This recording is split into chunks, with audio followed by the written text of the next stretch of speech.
True story, my son-in-law mocked my old car until he saw my multi-million-dollar.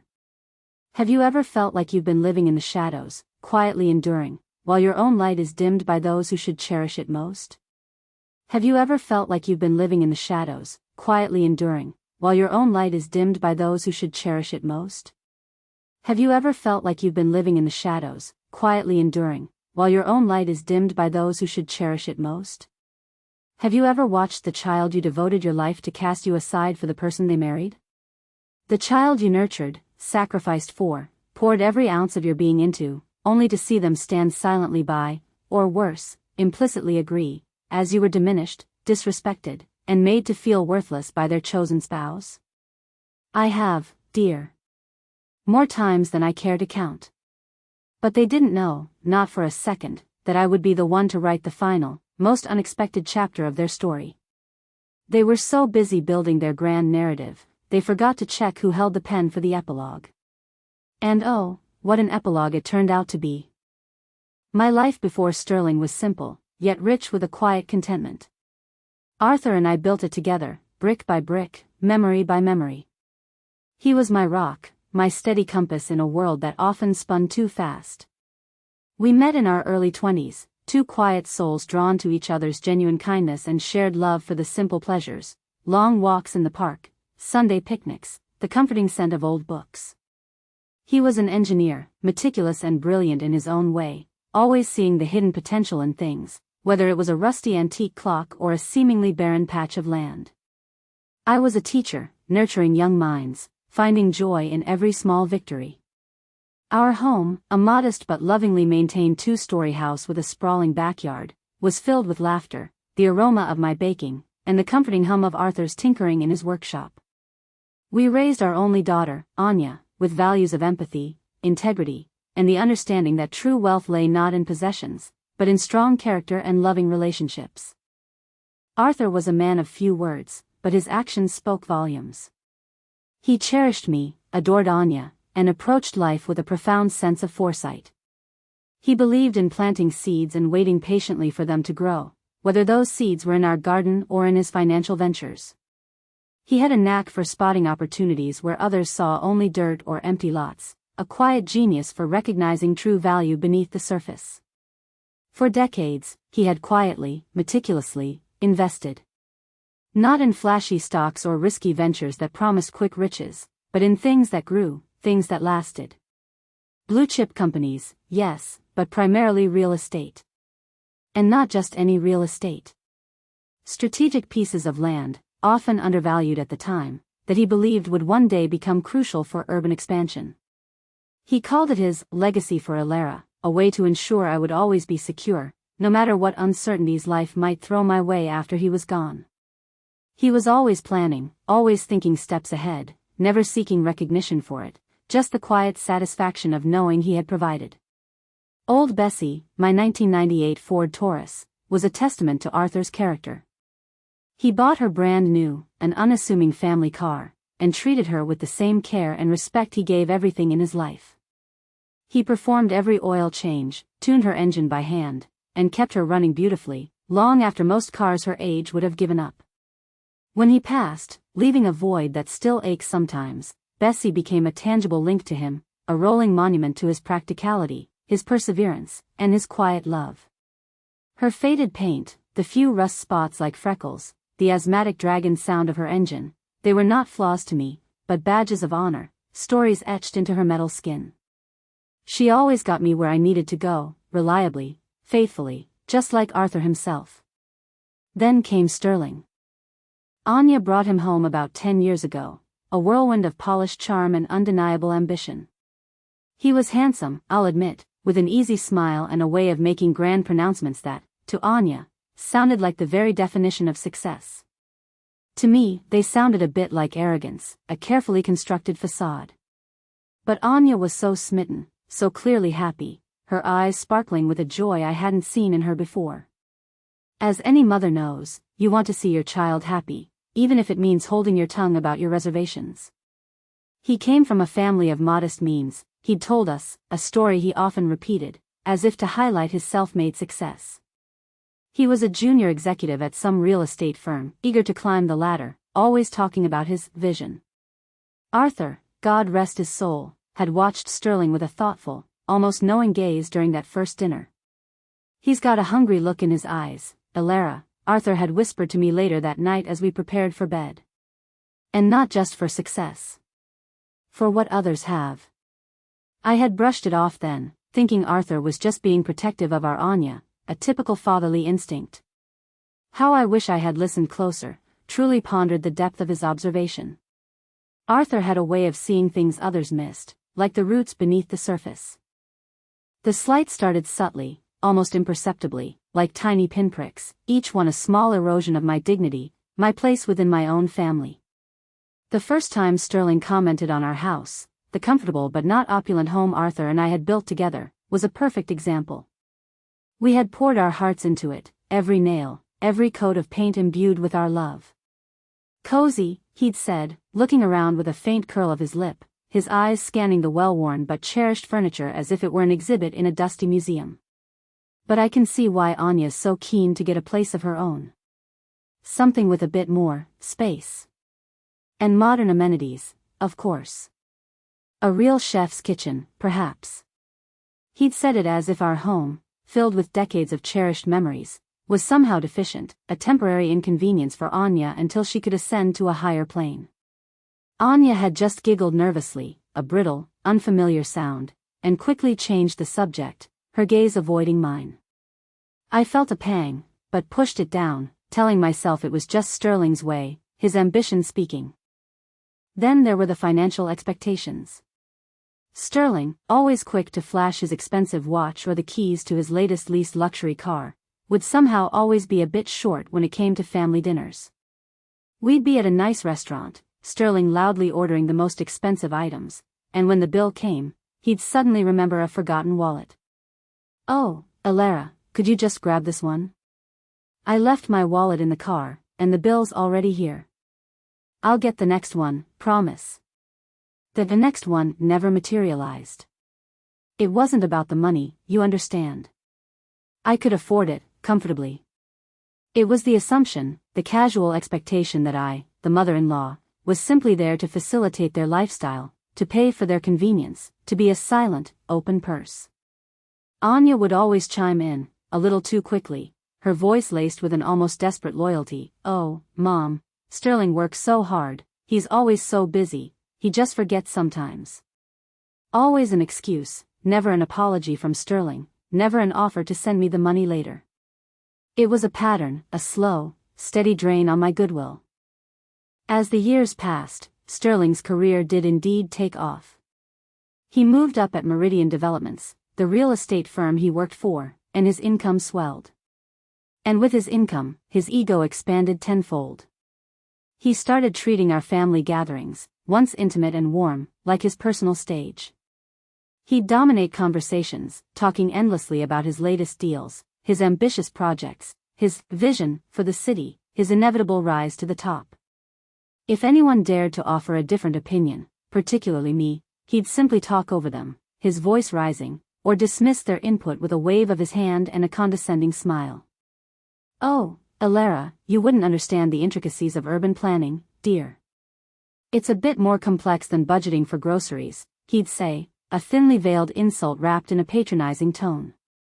My brother-in-law, James, a gentle and thoughtful man, once tried to interject with a thoughtful question about community impact, and Sterling simply gave him a pitying look and continued his monologue as if James hadn't spoken at all. The air would grow thick with an awkward silence, broken only by Sterling's self-satisfied pronouncements. I remember one Christmas, the scent of pine and gingerbread usually filling the air with warmth, but that year, it was tainted by Sterling's booming voice. He was going on, at length, about some major land acquisition he was orchestrating for Meridian, a project he deemed revolutionary.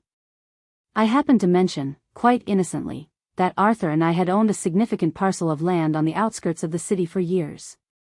It was part of an old family trust, something Arthur had invested in decades ago and held on to, quietly, for a rainy day. I just wanted to share a piece of our history, to contribute to the conversation. Sterling merely scoffed, his laughter loud and dismissive. Oh, that old farmland? That's nowhere near any viable development zones, Elara. It's probably just a swamp now. Land values there are practically zero. No future in that. He made me feel foolish for even bringing it up, as if my small, private piece of history was utterly insignificant compared to his grand, public conquests. Anya, of course, said nothing, just offering me another piece of pie, her eyes fixed on the plate, as if to distract me from the sting of the insult. I ate the pie, but the sweetness turned to ash in my mouth. Slowly, subtly, my own daughter, Anya, began to change. She used to be so vivacious, so independent, her spirit bright and her laughter infectious. After marriage, she became muted. Sterling's opinions became her opinions. His desires, her desires. If Sterling didn't want to visit my house because he found it too quiet or too far out of the way for his busy schedule, then Anya would suddenly be too busy. If Sterling thought my friends, lovely, salt-of-the-earth women I'd known for decades, were a bit provincial or lacking in ambition, then Anya would slowly drift away from them, her calls becoming less frequent, her excuses more elaborate. I saw her less and less. Our heart-to-heart talks, once the bedrock of our relationship, became superficial pleasantries, discussions about the weather or the latest fashion trends. When I tried to gently point out Sterling's behavior, to express my concerns about how he treated me or how he seemed to be isolating her, she would become defensive, or worse, just shut down, her eyes glazing over. Mom, you don't understand him. He's under a lot of pressure, he's a visionary. He just expresses himself differently. Or, the classic, Mom, you're just old-fashioned. Things are different now. You have to adapt. Each conversation felt like pushing against a brick wall, leaving me exhausted and heartbroken. It felt like I was losing her, piece by piece, to this man who saw me as nothing more than an inconvenient elderly relative, a potential burden, certainly not a person deserving of respect or love. I became the silent observer at my own family events, often feeling like a second-class citizen in my own home, in my own family. Sterling would often host lavish parties at their beautiful, sprawling house, a monument to his perceived success. I would be invited, of course, but always as a peripheral figure. He'd introduce me as Anya's mom, Elara, never my mother-in-law or family. He would subtly direct me to the kitchen to help with the drinks even when there were caterers circulating with silver trays, or ask me to keep an eye on the children while he entertained important guests, his voice implying my true utility was in domestic chores. It was as if I was the unpaid domestic help, the family maid, rather than a guest, a mother, a matriarch. And Anya, my sweet Anya, would just smile weakly and ask if I needed anything, never once stepping in to say, Sterling, Mom is a guest, let her relax.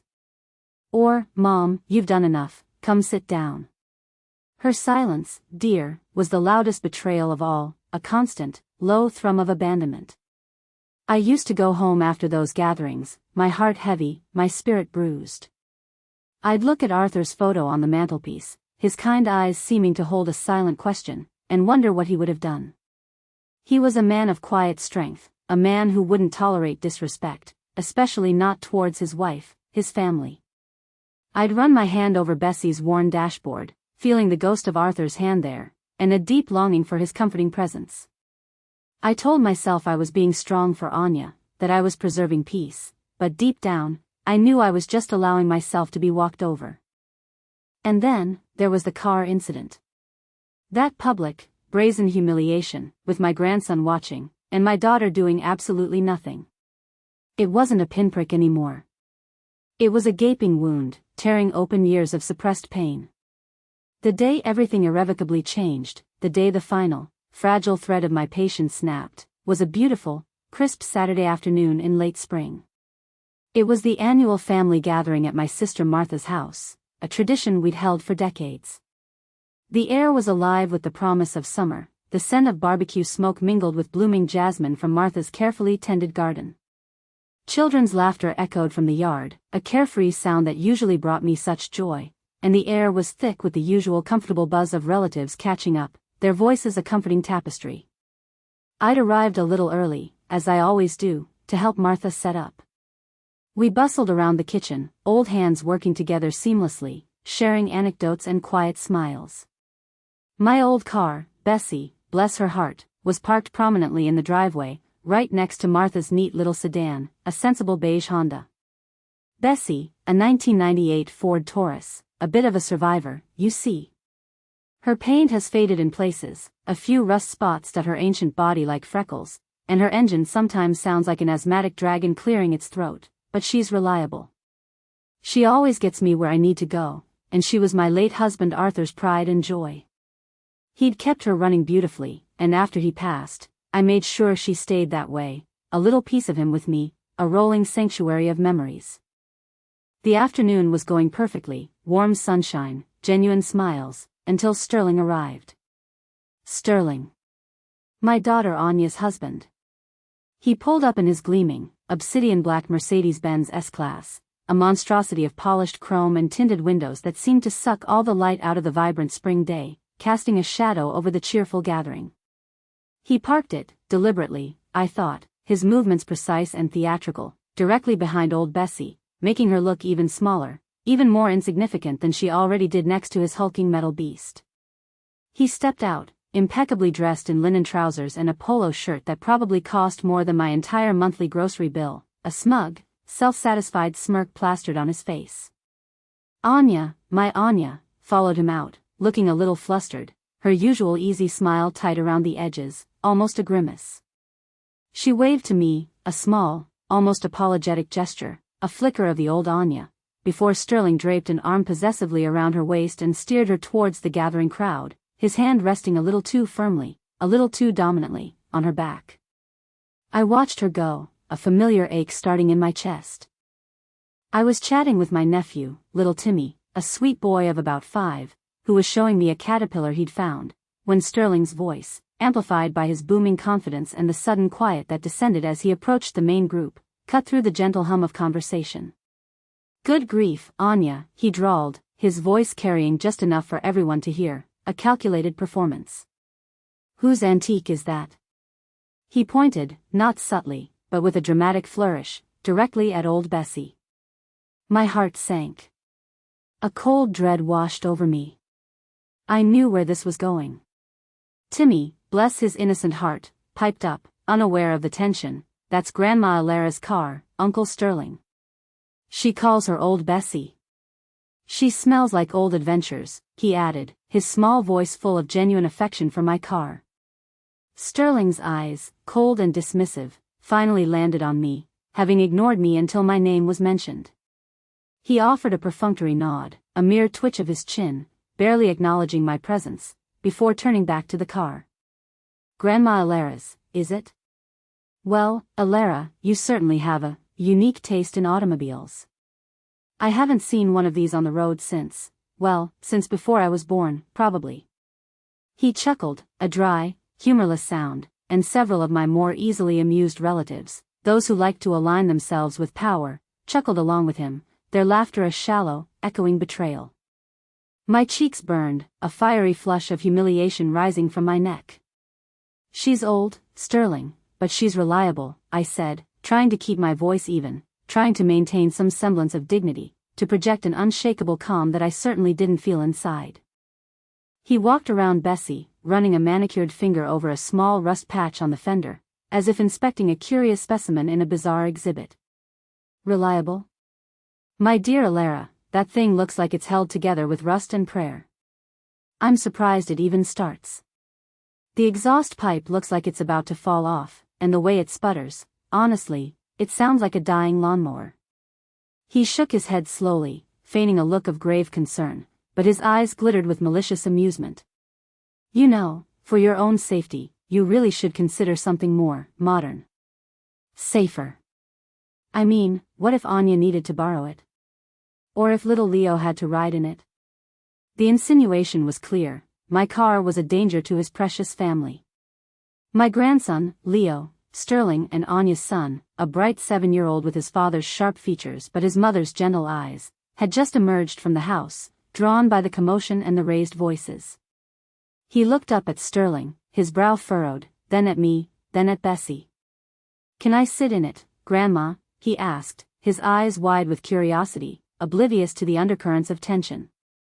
He always loved Bessie. He said she smelled like old adventures. He loved climbing into her spacious back seat, imagining journeys to far-off lands. Sterling immediately swooped down, placing a hand firmly, almost possessively, on Leo's shoulder, pulling him away from me, as if Bessie were infectious. "No, no, Leo. Absolutely not.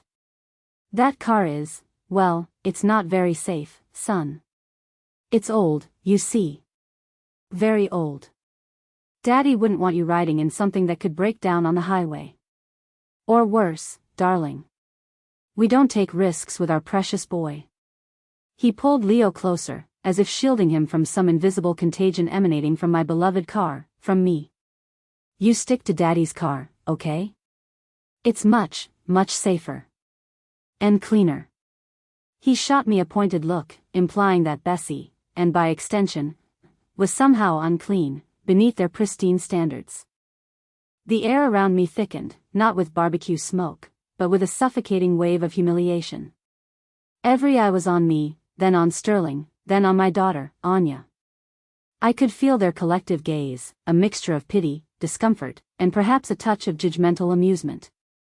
I looked at Anya, pleading silently with my eyes, a desperate plea for her to intervene, to defend me, to simply acknowledge the cruelty unfolding.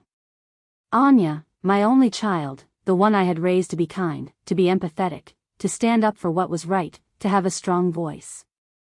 She was standing a few feet away, her gaze fixed on the ground, fiddling with the strap of her designer handbag, her shoulders hunched. She offered a weak, almost imperceptible shrug, a tiny, helpless gesture that spoke volumes. She didn't meet my eyes. She didn't say a word. She didn't defend me, or Bessie, or even try to defuse the situation. She just stood there, a silent accomplice, allowing her husband to publicly dissect and humiliate her own mother. The betrayal was a bitter taste in my mouth, sharper than any insult Sterling could conjure. My throat tightened. The casual cruelty of it, the public spectacle he was making, the way he dismissed something that held such sentimental value to me, all while my daughter remained mute, that was the final straw. It wasn't just about the car anymore. It was about years of accumulated slights, years of feeling invisible, of being treated like a relic myself, outdated and useless. And in that moment, watching Anya's averted gaze, a cold, hard resolve settled deep within me, a steeling of my quiet spirit.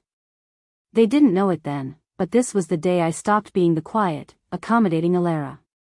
This was the day I decided to remind them exactly who I was, and what Arthur had made sure I would be. My patience, a well I had thought was bottomless, had finally run dry. "And you think this was the first time?" "Oh, if only, dear, if only." That car incident, as painful as it was merely the crescendo in a symphony of disrespect that had been playing for years. It was the moment I realized the music had to stop. But they didn't know about the final secret my late husband, Arthur, left me. They thought they knew everything about Alara, the quiet, unassuming widow with the old car and the modest house. They thought my finances were just enough to scrape by, certainly not enough to be a player in their high-stakes world of gleaming Mercedes and grand projects. How delightfully wrong they were.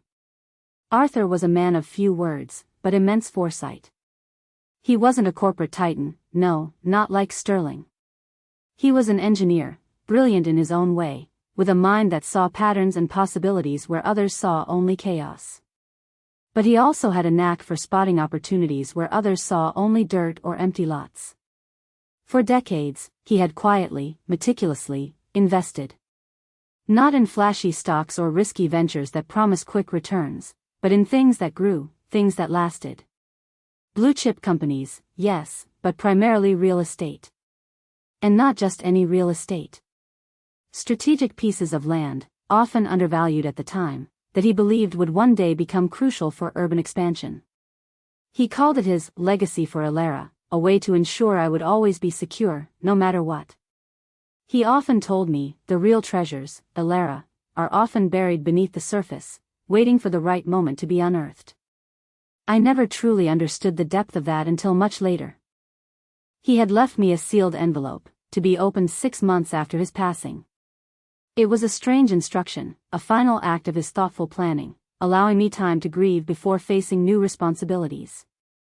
Inside, there wasn't just a will, but a meticulously organized portfolio, detailed instructions, and contact information for a quiet, discreet lawyer named Mr. Davies, a man Arthur had trusted implicitly for years, who had managed these assets without anyone else knowing. When I first saw the figures, my jaw dropped. It wasn't just a comfortable nest egg, dear. It was a multi-million-dollar investment portfolio, diversified across various sectors, but with a significant focus on property. My hands trembled as I read through the documents, my mind reeling. Arthur, my quiet, unassuming Arthur, had been a financial genius in secret. He hadn't just provided for me, he had ensured my absolute, unwavering independence. And there, buried deep within the documents, was the true bombshell, the one that made my breath catch in my throat. Arthur, through various holding companies and shell corporations, owned a controlling stake in a lesser-known but strategically vital real estate investment firm. And that firm? It owned a significant portion of shares in Meridian Developments, Sterling's company. Not just a few shares, mind you, enough to give a substantial voice, if not outright control, to a determined shareholder. And then, there was the land. That old farmland Sterling had so casually dismissed years ago, the land Arthur had held onto for decades, patiently paying the taxes, waiting for the city to grow around it. It wasn't just a swamp. It was a prime piece of undeveloped land on the city's rapidly expanding northern fringe, now perfectly positioned for a massive development. And guess what Sterling's current, major project, his magnum opus that he was constantly boasting about, was being built on? That very same land. Arthur had acquired it quietly, piece by piece, over the years, ensuring that any future development there would have to go through him, or rather, through the entities he controlled. The deed was in my name, and the name of one of Arthur's trusts, with me as the sole beneficiary and decision-maker. It was all legal, meticulously documented, and utterly unassailable. For years, I had kept it all to myself, just as Arthur had intended. I lived modestly, continued driving Bessie, dressed simply. There was no need to flaunt it. My life was comfortable, peaceful. The money was there, a quiet reassurance, a safety net. I didn't need recognition or praise for it. I found contentment in my garden, my volunteer work at the local library, and the occasional visit from Anya, however fleeting they might have become. And besides, I didn't want to upset the delicate balance of Anya's marriage. I thought if Sterling knew, he might try to manipulate me, or worse, cause friction between Anya and me, turning her against me even more fiercely. I wanted peace, not a battle over money or status. I wanted my daughter back. But that day, after the car incident, after Sterling's cruel mockery and Anya's heartbreaking silence, that peace shattered. As I drove Bessie home, her old engine sputtering its familiar tune, a mournful echo of my own pain, a cold, unwavering clarity settled over me. Enough was enough. I had put up with years of snide remarks, of being treated like a servant, of watching my daughter slowly drift away, seduced by a life of perceived luxury and status. They had mistaken my quiet nature for weakness, my patience for endless tolerance. They had no idea the strength that lay dormant within me, the legacy Arthur had so carefully prepared, a silent weapon waiting to be wielded. I pulled into my driveway, switched off the engine, and sat there for a long moment, the silence of the evening settling around me. I looked at Bessie, her tired frame still glowing faintly in the twilight, a testament to endurance, to quietly standing the test of time. It was time. Time to show them that Alara wasn't just a frail, elderly woman with an old car. She was the quiet storm. The one who held the keys to their future, and the deed to their present. The decision, once so daunting, now felt liberating, a heavy weight lifting from my shoulders. I would use Arthur's secret trump card. Not for revenge, not purely. But for justice. For dignity. For Anya to finally see what she had sacrificed, what she had allowed to be diminished. I picked up the phone and called Mr. Davies. "It's time," I told him, my voice steady, resolute, not a tremor in it. It's time to activate Arthur's legacy. He simply said, "Very good, Mrs. Peterson. I'll prepare everything. It will be done exactly as Mr. Peterson intended." And so, the wheels of reckoning began to turn. They were about to learn that Alara, the woman they had so cruelly underestimated, was about to write the final chapter. And it wouldn't be a quiet one. And then, the day came, the day everything would be laid bare. It was just a few weeks after the barbecue incident, but it felt like an eternity had passed, each day a slow burn of anticipation. Sterling, in his infinite arrogance, had called a special meeting. He'd sent out formal invitations on heavy, embossed cardstock to a select group of family members, including myself, and a few close business associates he was trying to impress, potential investors, influential figures in the city's development scene. The purpose, as stated in the elegant card, was a briefing on Meridian Development's exciting new venture, the Sterling Heights project. He clearly intended it as a triumphant showcase, a chance to boast about his career zenith, perhaps even to announce his senior partnership, a coronation of his self-made success. He had booked a private dining room at a rather exclusive restaurant downtown, the kind of place where the waiters wore white gloves and moved like silent ghosts, and the prices made your eyes water, a setting designed to amplify his importance. I arrived precisely on time, stepping out of a cab I had quietly called, not Bessie. Today was not about Bessie's humble presence. I was dressed not in my usual comfortable clothes, but in a tailored, charcoal gray pantsuit Arthur had bought me years ago for a special occasion, a rare night out to the symphony. It was classic, elegant, and perfectly understated, a quiet power in its simplicity. My hair was neatly styled in a sensible bun, and I wore the simple pearl necklace Arthur had given me on our 20th anniversary, a symbol of enduring love and quiet strength. I walked in, head held high, a quiet confidence radiating from me that I hadn't felt in years, a profound calm that belied the storm I was about to unleash. Sterling, already holding court at the head of the long mahogany table, surrounded by his sycophantic associates, paused mid-sentence, his eyes flicking over me with a brief, dismissive glance, his attention already returning to his conversation as if I were merely a shadow. He didn't even offer me a chair, assuming I would find my way to the periphery, as always. Anya, seated beside him, looking chic in a new designer dress, saw me and offered a small, hesitant smile, a fleeting flicker of concern in her eyes, gesturing vaguely towards an empty seat at the far end of the table, away from the power center. I ignored her gesture. I ignored Sterling's dismissive gaze. Instead, I calmly walked past the other guests, who watched me with mild curiosity, to an empty seat directly opposite Sterling, at the other end of the table, a strategic position of equal footing. A waiter, sensing something, quickly pulled out the chair for me with a discreet bow. I sat down, placed my small, elegant clutch bag on the pristine white tablecloth, my hands folded calmly over it, and waited. I could feel the subtle shift in the room, a quiet ripple of unspoken questions. Sterling, after a few more minutes of self-congratulatory chatter, his voice reverberating with false bonhomie, finally clinked a crystal glass with a fork, drawing everyone's attention. "All right, everyone, if I could have your attention. As you know, I've been working tirelessly on the Sterling Heights project, a monumental undertaking that will redefine urban living in this city. It's the culmination of years of hard work, vision, and strategic planning. And I'm thrilled to announce that this project is not only on schedule but is also poised to secure my long-awaited senior partnership at Meridian Developments." He beamed, expecting a thunderous round of applause. A few polite, scattered claps rippled through the room, a lukewarm response that didn't quite meet his expectations. He cleared his throat, a hint of annoyance in his eyes. Then he pulled out a large, glossy board with architectural renderings, intricate blueprints, and artists' impressions of towering glass buildings and manicured green spaces. He tapped the board with a silver pen. "Now, I'm sure you're all familiar with the land itself. It's a challenging site, historically difficult to develop, perceived by many as problematic, but with my team's innovative approach, our sheer determination, we've managed to secure the necessary permits and financing.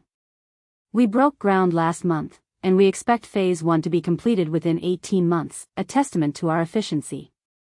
He gestured grandly at the map, tracing lines with his finger, his voice swelling with pride. "This land, for those who don't know, was once considered worthless, just old neglected farmland, a forgotten swamp. But I saw its potential, its strategic location on the city's growth path, its destiny.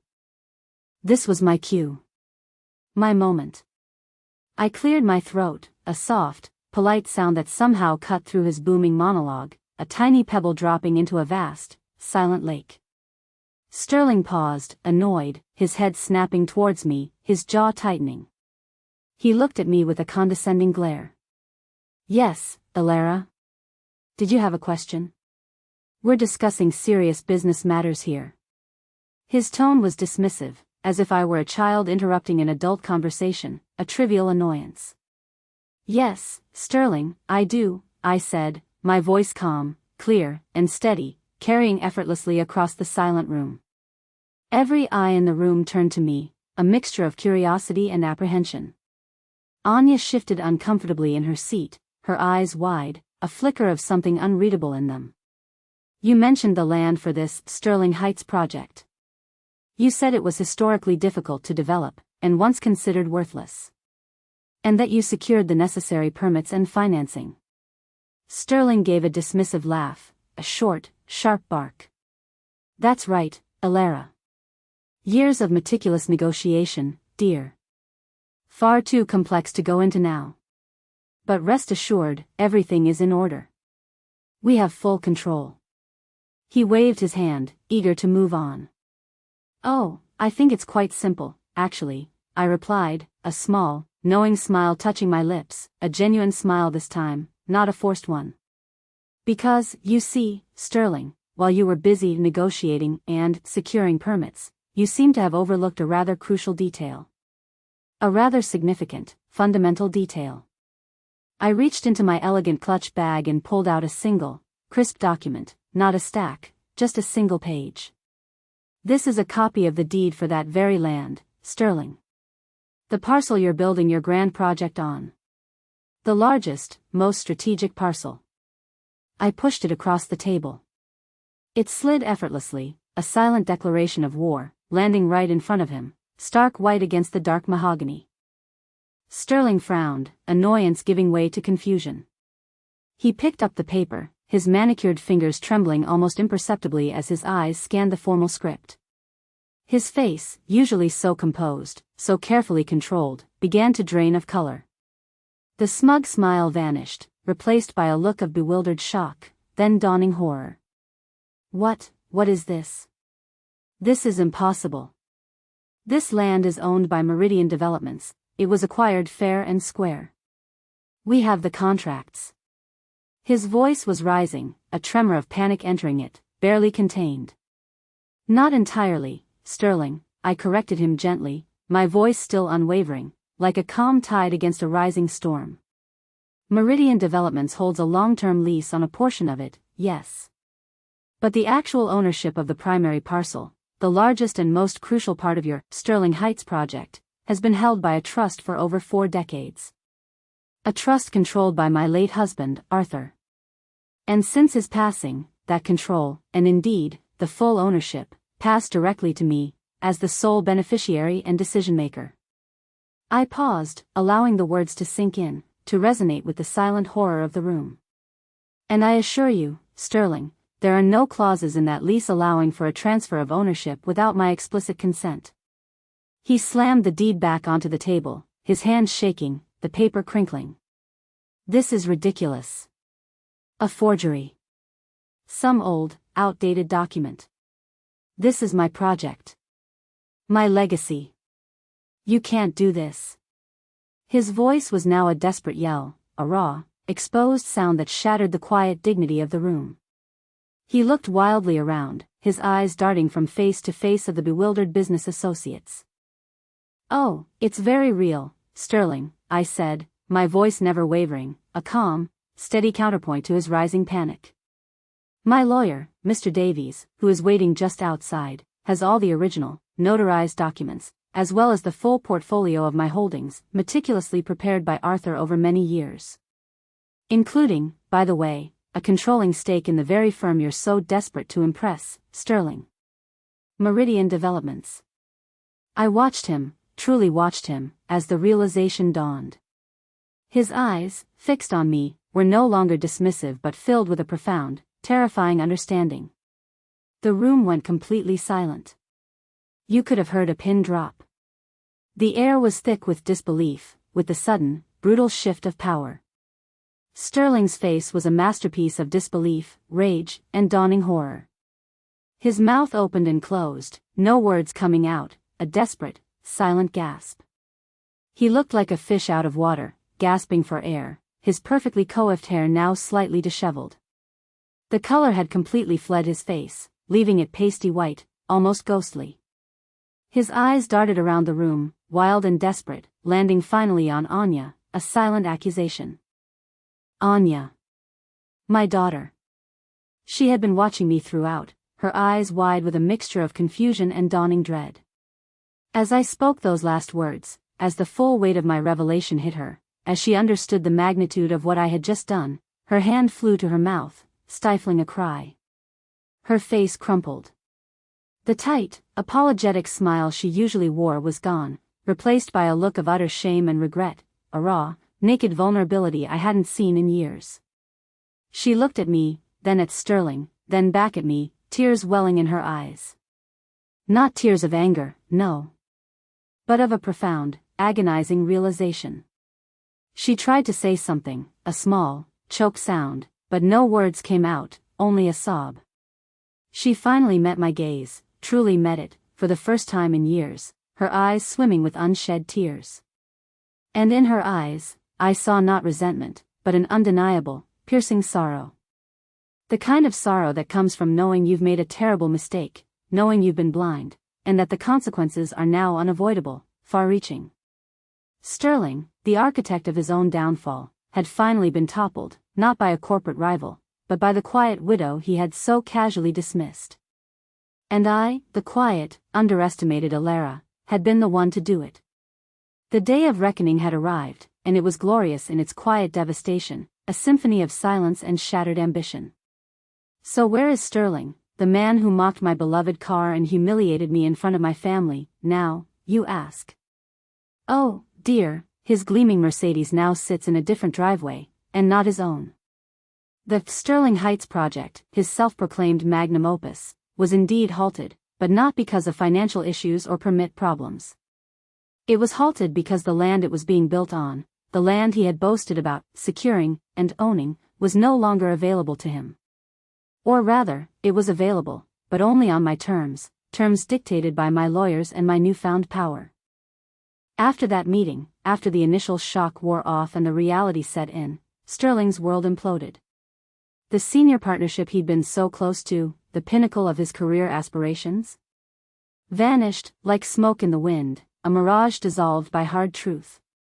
How could Meridian Developments grant a senior partnership, let alone continue to employ, a man who couldn't even verify the ownership of the land for their flagship project, who had so spectacularly mishandled the most fundamental aspect of his business? His reputation, once his most carefully cultivated asset, was in tatters, reduced to whispers and outright accusations of incompetence and deception. His arrogance, once his greatest perceived asset, became his biggest liability, an infuriating blindness that led to his downfall. The other board members, the investors, they were furious. They had trusted him, listened to his grand pronouncements, invested millions based on his assurances, and now they realized he had somehow overlooked or deliberately ignored a crucial piece of the puzzle, the true owner of the land, an owner who had been quietly waiting in the wings for decades. Meridian Developments tried to fight it, of course. Their legal team, initially dismissive, quickly changed their tune when confronted by my lawyers, led by the unflappable Mr. Davies. He calmly presented all the meticulously documented evidence of Arthur's trusts and my undeniable ownership. It was undeniable. The company was in a bind.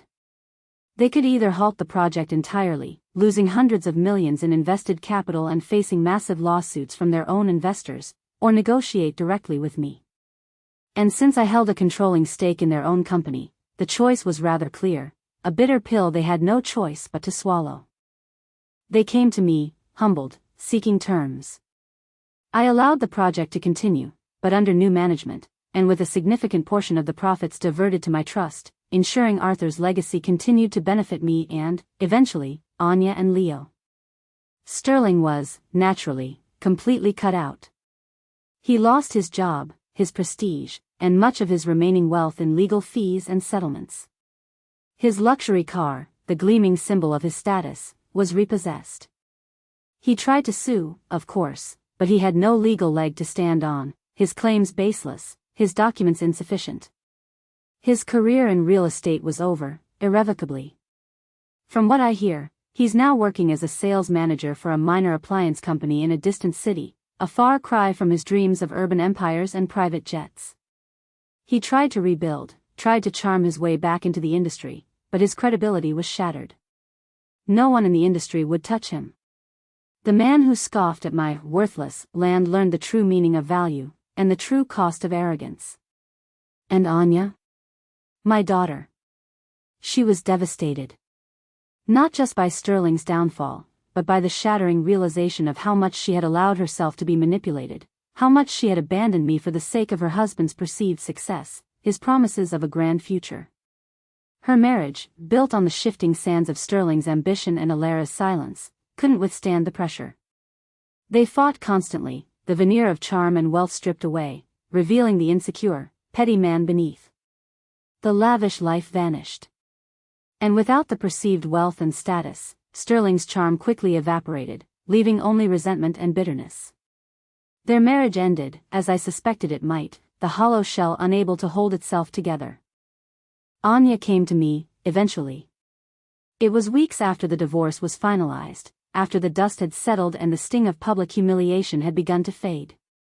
She came to my modest house, driving her own, more sensible car now, and she cried, "Dear." Real tears, not the silent ones she used to shed. She apologized, profusely, for her silence, for her complicity, for allowing Sterling to treat me the way he did, for her own blindness.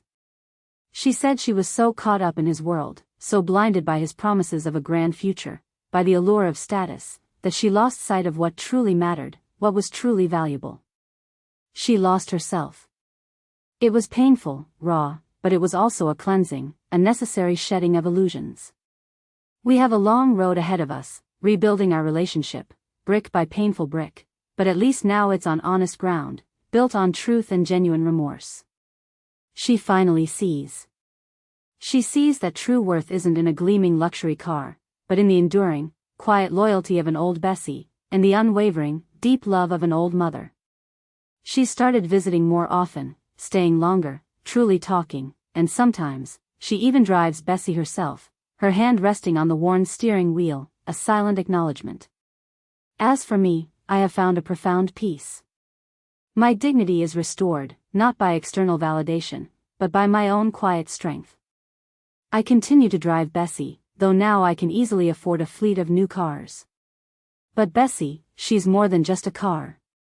She's a reminder. A reminder of Arthur's wisdom, of my own strength, and of the valuable lesson that was delivered. I'm no longer the invisible, quiet widow. I'm Alara.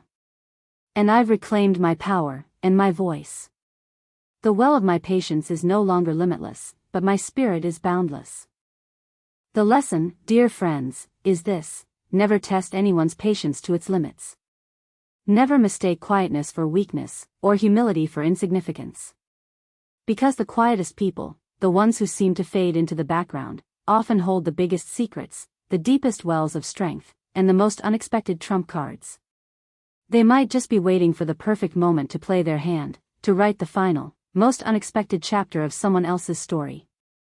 Are there any other mothers out there who have forgotten themselves for the sake of their children's happiness, only to be dismissed and disrespected by their in-laws? Have you ever felt that sting of betrayal from your own flesh and blood, a wound that takes years to heal? You are not alone, dear. This channel is filled with stories just like mine, stories of life lessons learned the hard way, of quiet strength found in unexpected places. If my story resonated with you, if it made you feel seen, then please, give this video a thumbs up. Subscribe to my channel so you don't miss any of our future tales of triumph and resilience.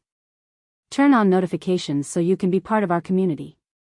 And please, I implore you, share your own troubles, your own thoughts, your own experiences in the comments below. Let's talk about it. We're all in this together.